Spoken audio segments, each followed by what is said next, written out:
this stunning necklace here. How would you describe this necklace, Debbie? This is something called an illusion necklace. It means that the beads just hover and you don't really see the beading thread quite so much. You really don't, do you? You really don't see the beading thread at all. Fantastic. Okay, how do we do this then? Right, okay. For this you will need some beading thread. You will need a selection of beads. You'll need quite a few crimps for this one. You'll need a couple of spacer beads, some jump rings and a clasp. All right? Right.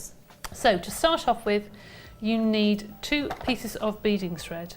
You need them long enough to go from the point of the necklace right the way around the back of the neck. All right? And you need one slightly longer than the other. And you'll see why in just one second. So I'm going to take the longest piece of beading thread, which is probably about 50 centimetres. And I'm going to place on a crimp. Now these crimps I need, these crimps I need to be right on the end of my beading thread. Okay. So I'm going to hold them in my pliers and I'm going to take it right to the end of my beading thread. Okay. Now if you can't quite get that, don't worry, you can just trim it off to be right on the end of your thread. And then I'm going to place on one of my beads and a spacer bead and another bead. Beads are alive, Debbie. They are, they don't want to stay on here at all, do they? And then another crimp. So feed on the crimp and I'm going to squash that again with my pliers really firmly. Then you need to evenly space out your design. So I'm going to pop another crimp on, but before I let it fall, you can use a piece of card or a piece of paper and you just place that in line with your previous crimp. Right. And when you let this one fall, it just hits the top of the paper and then you squash the crimp again. So you get regular spaces. That's right. So that is your next bead to go on. So you put your bead, you put your spacer, you put this second bead and another crimp. Now, this is where you want your necklace to part. So you take your second shorter length of thread and you feed that down that crimp and down through the bead.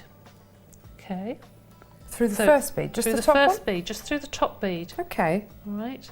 And then take your pliers right. and crimp. And that now Brilliant. separates your threads. Oh, that's clever. All Okay. right. And take your 2 threads now. So are we on this section here, Debbie? So we've gone from this bottom section. That's right. And you're now working up your necklace. Okay. You're now parting now to start the next part of the design.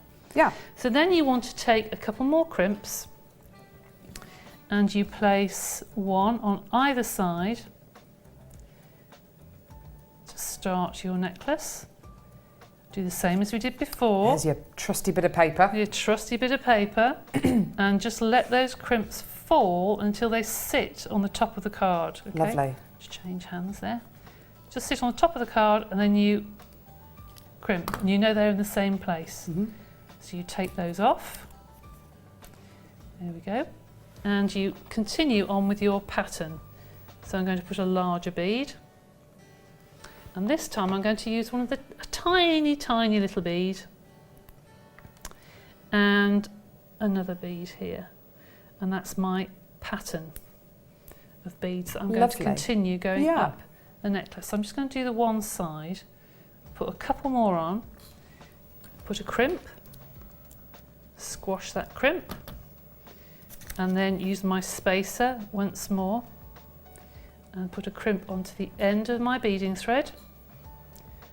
Again. Go on. Can't see here, that's better. That's okay. There we go. Oops.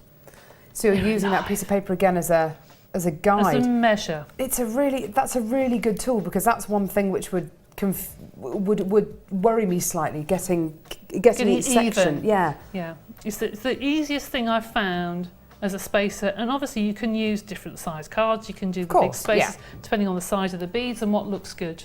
So then I'm going to take another bead. Brilliant. And one of the smaller beads again. And thread on. Mm-hmm. And then one of the larger ones. And the medium bead, whoops, medium bead. And then I'm going to pop on another crimp. Good stuff.